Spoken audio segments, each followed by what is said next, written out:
તો સાપલું છે. સાપલું છે પણ હારું પડખે નથી આવતું. તો કેમ બે હારું આ એટલે જ ને હું આગળ લગાડવા હું તો જો શું મુકાઈને ભાગ્યા નહીં પછી. આ બધું ભાઈ તમારું એવાયું છે લેટ ખરા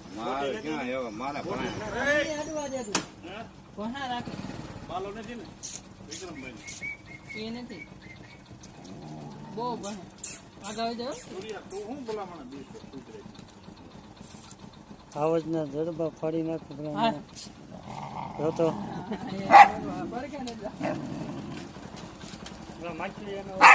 માચ્યું કીડિયું જો કીડિયું છે ને હોટેલ લઈને શું કરવું હોટેલ તો વધારે વાત તો વાત છે